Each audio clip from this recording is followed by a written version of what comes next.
Berdasarkan kadar garamnya, maka perairan dibagi menjadi 3, yaitu air tawar atau fresh water, air payau atau brackish water, dan air laut atau marine water.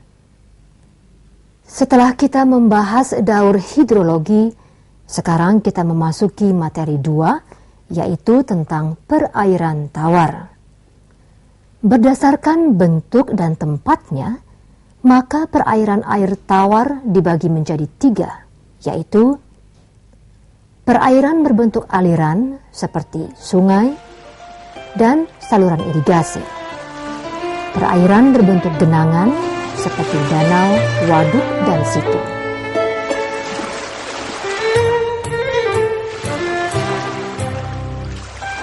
Perairan bentuk curahan seperti mata air dan sumur. Perairan sungai atau perairan mengalir atau lotik, yaitu aliran air tawar dari sumber alamiah di daratan menuju dan bermuara di danau, laut, atau samudera.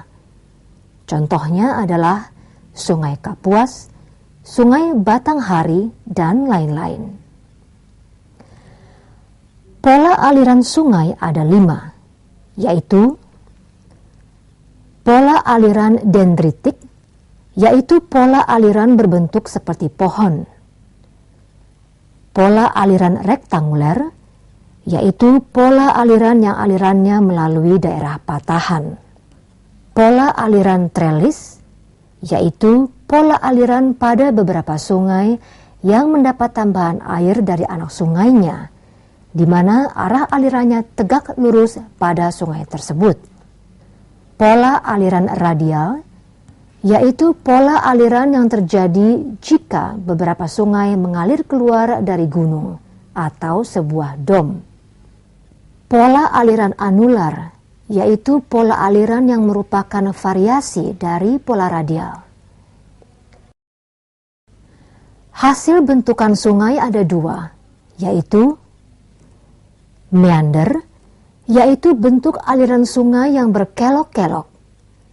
Ciri dari suatu rangkaian meander adalah adanya leher meander, yaitu bagian yang menyempit, yang dapat menghasilkan potongan berbentuk tapal kuda dan disebut danau tapal kuda. Delta, yaitu suatu daratan yang terletak di muara sungai, terpisah dari laut, dan terdiri dari endapan hasil pengikisan air sungai. Perairan yang berbentuk genangan atau lentik adalah kumpulan air yang terdapat dalam suatu cekungan. Contohnya danau, waduk, dan situ. Klasifikasi danau. Danau tektonik, yaitu danau yang cekungannya terbentuk dari lapisan batuan yang mengalami patahan karena tenaga endogen. Contoh, Danau Toba, Danau Poso, dan Danau Tawuti. Danau vulkanik atau danau kawah, yaitu danau yang cekungannya terbentuk karena letusan gunung berapi. Contoh, Danau Kawah Gunung Kelut, Gunung Batur, Gunung Ijen, dan Gunung Galunggung. Danau bendungan, yaitu danau yang cekungannya terbentuk oleh batu-batuan yang berjatuhan dan memendung aliran sungai. Contohnya, Bendungan Jatiluhur.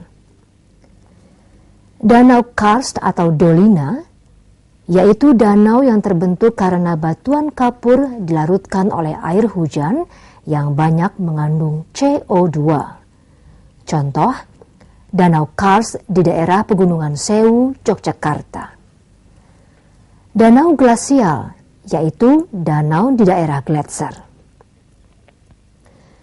Mata air adalah kumpulan air yang terdapat di dalam tanah, di mana air tersebut berasal dari kumpulan air yang ada di permukaan. Kumpulan air inilah yang disebut air tanah.